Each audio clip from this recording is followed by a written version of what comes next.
오늘 우리에게 주시는 하나님의 말씀은 사도행전 9장 32절에서 43절까지의 말씀입니다.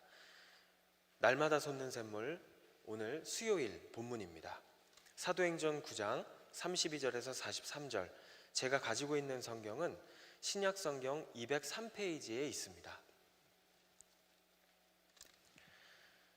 신약성경 203페이지, 우리 한 목소리로 하나님 앞에 올려드리겠습니다. 그때에 베드로가 사방으로 두루 다니다가 룻다에 사는 성도들에게도 내려갔더니 거기서 애니아라 하는 사람을 만나매 그는 중풍병으로 침상 위에 누운 지 8배라. 베드로가 이르되 애니아야, 예수 그리스도께서 너를 낫게 하시니 일어나 내 자리를 정돈하라 한데 곧 일어나니 룻다와 사론에 사는 사람들이 다 그를 보고 주께로 돌아오니라. 요빠에 다비다라 하는 여제자가 있으니 그 이름을 번역하면 도르가라. 선행과 구제하는 일이 심히 많더니 그때에 병들어 죽음에 시체를 씻어 다락에 누이니라. 룻다가 요빠에서 가까운지라. 제자들이 베드로가 거기 있음을 듣고 두 사람을 보내어 지체 말고 와달라고 간청하여 베드로가 일어나 그들과 함께 가서 이르매 그들이 데리고 다락방에 올라가니 모든 과부가 베드로 곁에 서서 울며 도르가가 그들과 함께 있을 때에 지은 속옷과 겉옷을 다 내보이거늘 베드로가 사람을 다 내보내고 무릎을 꿇고 기도하고 돌이켜 시체를 향하여 이르되 다비다야 일어나라 하니 그가 눈을 떠 베드로를 보고 일어나 앉는지라. 베드로가 손을 내밀어 일으키고 성도들과 과부들을 불러들여 그가 살아난 것을 보이니 온 요빠 사람이 알고 많은 사람이 주를 믿더라. 베드로가 요빠에 여러 날 있어 시몬이라 하는 무두장이의 집에서 머무니라. 아멘. 이 사도행전은 예수님께서 약속하신 대로 예루살렘에서 시작된 성령 하나님의 역사가 유대 지역과 사마리아 지역으로 확장이 되고 그리고 더 나아가서 모든 민족을 향해서 확장되어져 가는 과정을 기록한 책이 바로 사도행전입니다. 사도행전 1장부터 5장까지가 예루살렘에서의 성령의 역사를 기록하고 있다면 5장부터 12장까지의 내용이 유대 땅과 사마리아 지역을 중심으로 성령의 역사를 기록하고 있습니다. 그리고 오늘 읽은 9장은 바로 5장에서 12장 사이에 위치해 있기 때문에 유대와 사마리아 지역에서 일어났던 성령의 역사를 기록한 내용임을 우리는 알 수가 있습니다. 오늘 본문의 배경이 되는 이 유대 사마리아 지역에 있는 룻다 그리고 요빠, 이 두 도시에서는 어떤 일들이 있었을까요? 오늘 본문에서 저자인 누가는 바울에 대한 이야기를 잠시 멈추고 그리고 베드로의 행적을 우리에게 이야기하고 있습니다. 32절에 보니까 베드로가 사방으로 두루 다니다가 룻다에 있는 성도들에게 갔다라고 이야기를 하고 있습니다. 베드로는 아마도 이 유대 지역에 있었던 여러 교회들을 하나하나 방문하고 있었던 것으로 보이고 그러던 중에 룻다에 있는 교회에 들렀다는 것을 본문을 통해서 알 수가 있습니다. 오늘 본문의 배경이 되는 지도를 잠깐 보도록 하겠습니다. 사도행전 당시의 이스라엘의 지도인데요. 보시면 이 푸른색으로 이 아래쪽에 색칠되어 있는 부분이 유대 지역입니다. 그리고 이게 이스라엘의 지도죠. 위쪽에 보라색으로 색칠된 부분이 사마리아 지역입니다. 그리고 오늘 본문에 등장하는 이 룻다와 요빠 가운데 부분에 혹시 보이시나요? 연두색으로 표시가 되었습니다. 연두색 동그라미가 되어 있는 부분인데요. 이 룻다 내륙에 위치해 있고요. 그리고 저기 지중해 해안 쪽 해안가에 위치한 도시가 요빠입니다. 그러니까 베드로가 예루살렘에서 룻다로 이렇게 가다가 요빠로 이렇게 가는 그런 과정을 기록한 내용인 것입니다. 감사합니다. 이 베드로는 룻다라는 도시에서 33절에 보니까 애니아라는 사람을 만나게 됩니다.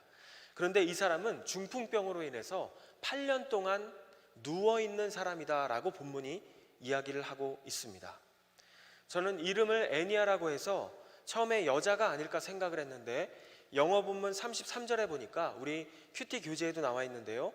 There he found a man 이라고 하면서 애니아를 언급하고 있는 것을 보면 그가 남자였다는 것을 알 수가 있고, 처음 읽은 32절에서처럼 베드로는 성도들을 방문하고 있었기 때문에 이 애니아라는 사람도 예수 믿는 성도였다는 것을 알 수가 있는 것입니다.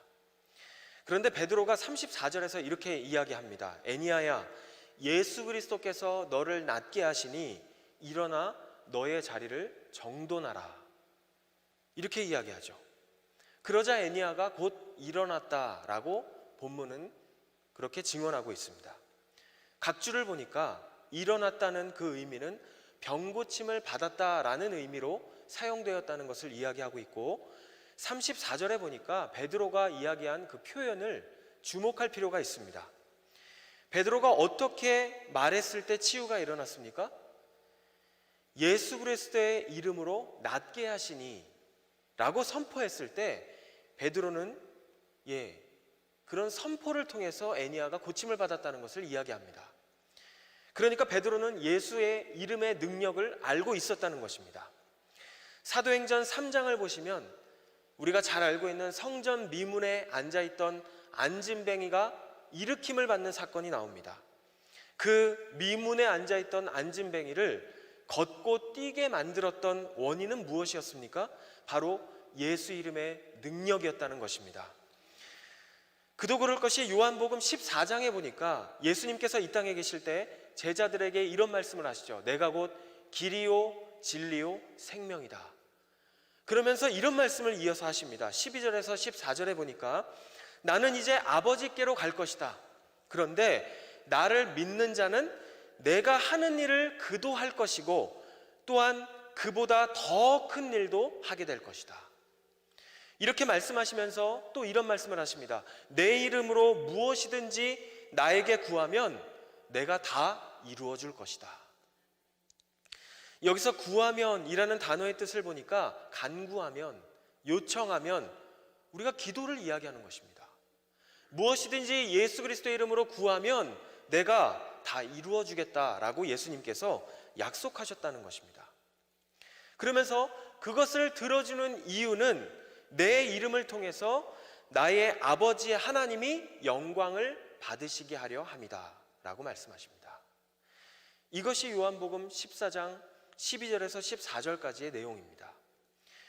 그리고 예수님의 그 약속을 믿었던 제자들이 예수님이 승천하신 이후에 실제로 예수님의 그 이름을 믿고 구했을 때 정말 하나님의 영광이 될 만한 치유와 기적의 역사를, 다시 말하면 기도의 응답을 경험하는 그런 내용들을 우리는 성경을 통해 보게 됩니다. 이렇게 루다에서 애니아가 중풍병으로부터 치유되는 사건에 이어서 또 욥바에서도 놀라운 일이 일어나게 됩니다. 36절에 보니까 욥바에 다비다라고 하는 여제자가 있었는데 이 사람은 선행과 구제를 심히 많이 했다라고 이야기하고 있습니다. 그런데 이 다비다가 병에 들어서 죽게 되었습니다. 그래서 사람들이 이 여인의 시체를 씻어서 다락에 눕혔다고 이야기하죠. 마침 예수님의 제자 베드로가 근처에 있는 욥바에서 그리 멀지 않는 루다에 있다는 소식을 듣고 이 사람들은 두 사람을 보내서 베드로를 욥바로 데려오게 됩니다. 그렇게 간청해서 욥바에 도착한 베드로가 다비다가 누워있는 다락방에 올라가 보니까 모든 과부들이 모여서 울고 있습니다. 그런데 이 과부들이 다비다가 살아생전에 만들었던 속옷과 겉옷을 베드로에게 보여주는 것입니다. 그걸 본 베드로가 사람들을 다 내보내게 됩니다. 그리고 아무도 없을 때 가장 먼저 한 행동이 무엇이었는가 하면 무릎을 꿇고 간절히 하나님 앞에 기도하는 장면을 오늘 본문을 통해 우리가 볼 수가 있습니다. 그리고 기도를 마친 후에 시체를 향해서 선포를 합니다. 다비다야, 일어나라. 그러자 죽었던 다비다가 살아나는 놀라운 역사가 일어나게 됩니다. 저는 무릎을 꿇고 간절히 기도하는 이 베드로의 모습을 보면서 가만히 보면서 과연 베드로가 어떤 심정으로 기도를 했을까? 하나님께 뭐라고 이야기를 했을까 생각해 보게 되었습니다. 아마 베드로는 예수님께서 이 땅에 계실 때 약속하셨던, 그 제자들에게 약속하셨던, 조금 전에 제가 말씀드린 요한복음 14장의 말씀, 그 말씀을 붙잡고 간절히 기도하지 않았을까요? 아마도 베드로는 주님, 내가 어떠한 상황에 있든지 내가 하나님의 영광을 나타낼 수만 있다면 내 기도를 좀 들어달라고, 예수님의 이름으로 구하면 들어주시겠다고 약속하시지 않았냐고, 그렇게 무릎을 꿇고 간절히 기도하는 베드로의 모습을 떠올려 보게 되었습니다.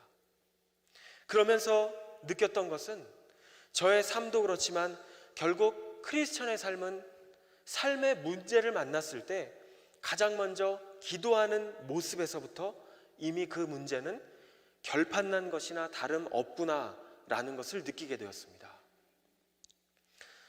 정말 그런 것 같습니다. 시간이 지나면 지날수록 느끼게 되는 것이, 기도하는 것과 기도하지 않는 것은 하늘과 땅 차이라는 것입니다.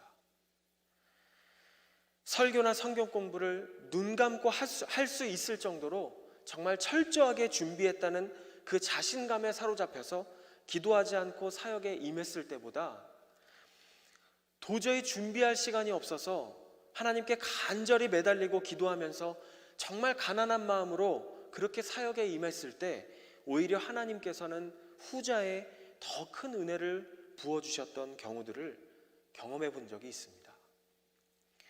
왜 하나님은 그 기도에 귀를 기울여 주시는 것일까요? 내가 기도하면서 하려고 하는 그 일은 결국에는 하나님을 위한 일이기 때문인 것입니다. 내가 하는 그 일을 통해서 하나님께서 영광을 받으셔야 되기 때문이고, 나를 통해서 하나님이 드러나셔야 되기 때문에 하나님은 나의 기도를 들어주시는 것입니다. 영업을 할 때도 그렇죠. 과거에 영업을 한 적이 있었습니다. 정말 중요한 거래임에도 불구하고 상대가 쉬운 사람이라는 생각에 기도하지 않고 만났다가 거래가 성사되지 않는 것을 경험하는가 하면, 너무나 중요한 거래임에도 불구하고 상대가 너무나 까다롭고 힘든 데다가 형편상 내가 할 수 있는 것도 딱히 없어요. 그러다 보니까 그저 주저앉아서 기도밖에 할 수 없는 그런 상황을 만났던 때, 그때 하나님 앞에 기도했던 그 순간이 기억이 났습니다. 그럼에도 불구하고 하나님께서 내 기도에 응답해 주심으로 말미암아 하나님의 긍휼과 은혜를 경험했던 적이 있습니다. 여기 계신 분들도, 또 영상으로 예배하시는 분들도 비슷한 경우를 경험해 보신 적이 있으실 것입니다. 이러한 상황들을 보더라도 내가 무슨 일을 할 때마다 하나님 앞에 기도로 나아가는 것은 참으로 중요하구나라는 사실을 생각해 보게 됩니다. 그런데 여기서도 마찬가지로 우리가 잊지 말아야 할 중요한 사실이 있다면 그것은 무엇입니까? 내가 이 문제를 가지고 하나님께 기도하는 이유가 무엇인가 하는 것입니다. 내가 이 하나님께 기도해서 응답을 받아야 하는 목적이 무엇이냐는 것입니다. 내가 지금 기도하는 이 문제를 해결받아야 하는 그 이유가 중요하다는 것입니다. 그것은 내가 하는 이 일을 통해서 하나님의 영광이 드러나야 하기 때문이고, 하나님의 영광이 나를 통해서 나타나기 때문이어야 하는 줄로 믿습니다. 그것 때문인 것입니다. 이것이 우리가 하는 모든 일의 궁극적인 목적이 되어야 하는 것입니다. 혹시 지난주 수요일 본문을 기억하십니까? 마술사 시몬이 나왔던 본문입니다. 마술사 시몬, 그가 그렇게 전심으로 성령의 능력을 소원했던 이유가 무엇이었습니까? 자신의 일을 성공적으로 이루고 싶은 그 마음에 성령의 능력을 구했잖아요. 그러나 결국 마술사 시몬이 자신이 원한 바를 이루지 못했던 이유가 또한 무엇이었습니까? 물론 성령의 능력을 돈으로 사려고 했던 것도 잘못이었습니다. 근데 그가 저질렀던 정말 큰 실수 중의 실수는 자신이 추구했던 목적이 달랐다는 것입니다. 하나님은 하나님이 자신이 어떤 분이신지를 세상에 드러내시기 위해서 그리고 하나님의 나라를 확장하시기 위해서 능력과 권능을 사용하는 분이라는 것을 우리는 보았습니다. 그러나 시몬은 어떠했습니까?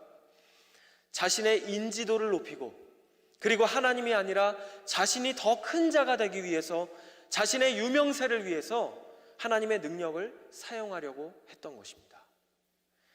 그리고 하나님의 나라가 아닌 자신의 왕국을 세우고 자신의 왕국을 확장하기 위해서 하나님의 능력을 구했을 때, 그 능력을 탐했을 때 하나님은 베드로를 통해서 아주 심각하게 책망하는 모습을 지난주 본문을 통해 볼 수가 있는 것입니다.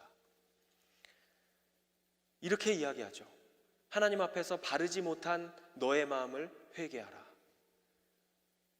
이렇게 책망하는 장면을 우리는 보게 됩니다.